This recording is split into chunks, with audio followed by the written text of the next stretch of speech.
Bonjour à tous et bienvenue dans cette vidéo. Bien souvent, quand on a fait un petit topo par rapport à notre passé, qu'on a compris nos erreurs et on a compris ce qu'on voulait, on a envie de changer. On a plein d'énergie et on se dit ouais super, je vais mettre les choses en place. Et puis au moment du passer à l'action, réellement, du passage à l'action, eh ben, on se retrouve bloqué et on ne comprend pas pourquoi. Donc j'avais envie de partager avec vous justement des outils pour comprendre pourquoi je suis bloquée et comprendre d'où ça vient et vous donner les moyens, du moins un petit peu d'huile dans vos rouages pour vous donner cette impulsion pour passer à l'action. Il est vraiment temps, le mois de février commence à être avec du soleil, ça nous donne envie d'avancer, envie d'aller plus loin. Donc, écoutez, c'est avec grand plaisir que je vous partage ces informations qui, j'en suis certaine, vont vous aider à comprendre ce mécanisme et pouvoir passer à l'action. En avant. Avant toute chose, il va falloir tout d'abord déterminer vos buts.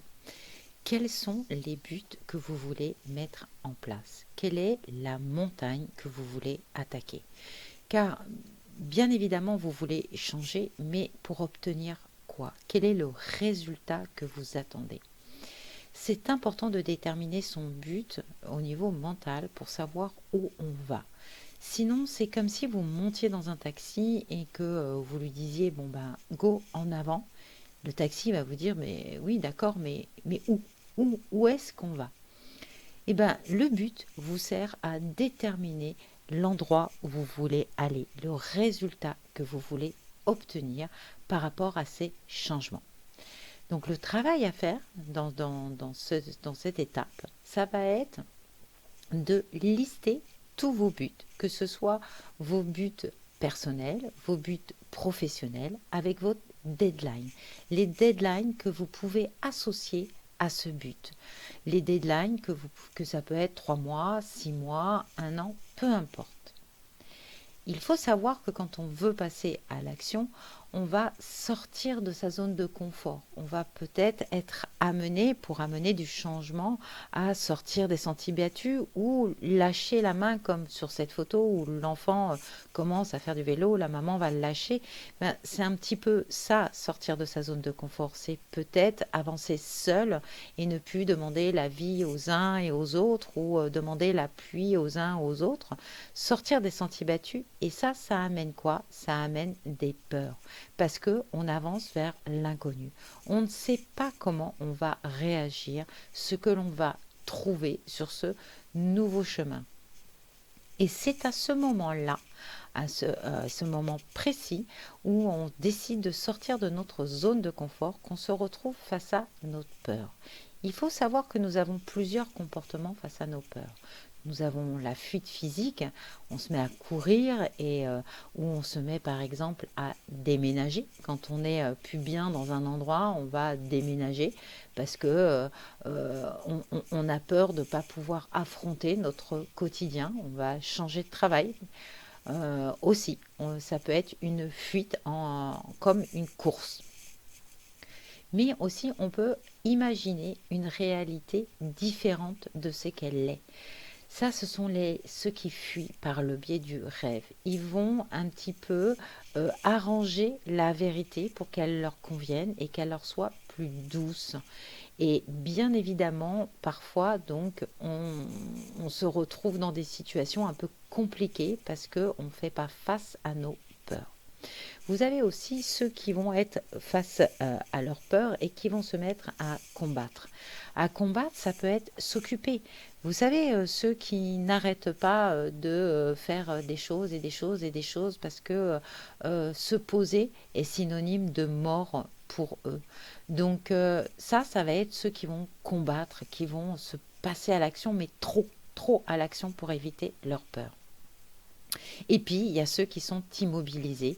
Et ça, ceux qui sont immobilisés, eh ben, ils vont être proscrits, ils vont être dans la procrastination, hein, parce que la procrastination, c'est aussi ne pas faire face à ses peurs, se retrouver immobile face à ses peurs et donc ne pas arriver à passer à l'action. Donc ça, je vous invite à passer donc à cette méthode 4R. Cette méthode 4R, elle consiste en quoi? Cette méthode 4R, elle consiste à justement traiter ces peurs. D'abord, les reconnaître. Oui, j'ai peur. Mais j'ai peur de quoi? Mettez un mot sur votre peur. Ça peut être peur du regard des autres, ça peut être peur de ne pas être capable d'y arriver, ça peut être peur de blesser l'autre, de le faire souffrir. Et à partir de là, dès l'instant où vous avez mis un nom sur cette peur, respectez-la. Parce que si vous partez en combat contre votre peur, il faut bien savoir une chose, c'est que vous allez lui donner plus d'importance. Donc vous allez lui donner plus d'ampleur. Donc non, respectez-la. J'ai peur et c'est ok, il n'y a aucun souci là-dessus. Et après vient le point essentiel de ce changement, c'est se ressourcer. Vous ne pouvez pas attaquer un changement, attaquer des actions si vous vous sentez en insécurité, si vous partez en combat contre vos peurs. Donc, mettez-vous en sécurité et allez vous ressourcer. Ça peut être un massage, ça peut être faire du sport, ça peut être en pleine nature, aller vous balader, aller marcher, mais ressourcez-vous. Et une fois que ça c'est fait, recréer les choses pour pouvoir passer à l'action. Nous avons dit tout à l'heure qu'il était important de reconnaître ses peurs. Pour reconnaître ses peurs, il est important de déterminer d'où elles viennent. Est-ce qu'elles viennent de croyances limitantes, de ce que l'on m'a fait croire pendant des années, ou est-ce qu'elles viennent de peurs d'enfance par rapport à ce que mes parents ont pu me dire, ou des échecs antérieurs, c'est-à-dire j'ai essayé la dernière fois et ça n'a pas marché. Et du coup, je reste sur cette fatalité que si ça s'est passé avant, ça se repassera à nouveau. Mais c'est faux, c'est complètement faux. Le contexte est complètement différent. Le contexte est unique à chaque fois. Donc, vous ne pouvez pas établir une peur et j'irais l'alimenter si elle est basée sur des croyances limitantes. Donc, ce que je vous invite à faire dans cette partie-là, c'est lister vos peurs et lister l'origine de vos peurs. Est-ce qu'elles viennent de croyances limitantes? Est-ce qu'elles viennent d'une action passée qui a échoué? Est-ce qu'elles viennent de ce que l'on a pu vous dire? Peu importe. Essayez de trouver l'origine de votre peur.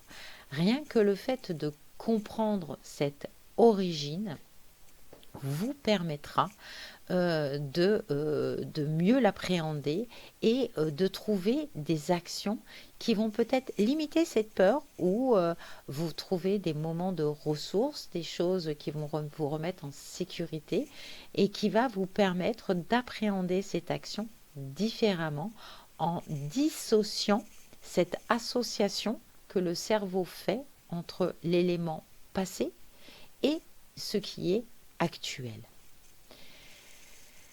Donc maintenant, nous allons faire un petit résumé par rapport à ça. Pour passer à l'action, il faut tout d'abord lister vos buts, déterminer ce que vous voulez, où vous voulez arriver, le résultat que vous voulez obtenir. Par rapport à ça, mettez-vous des deadlines parce que vous savez très bien que quand on a peur, on a tendance à repousser la date fatidique de fin. Donc, mettez-vous une deadline de manière à vous pousser à aller à l'action. Puis, listez vos peurs. Reconnaissez-les, listez vos peurs, de quoi j'ai peur, d'où elles viennent. Est-ce que ce sont, comme on l'a dit au préalable, des croyances? Est-ce que c'est par rapport à un événement du passé? Et mettez un mot dessus de manière à pouvoir mieux la gérer. Et la priorité est de lister vos ressources. Listez tout ce qui vous apporte de la sécurité, tout ce qui vous apporte du bien. Car si vous êtes en sécurité, vous avez la force de passer à l'action. Voilà, c'est fini. Je vous souhaite une très belle évolution, un très beau travail.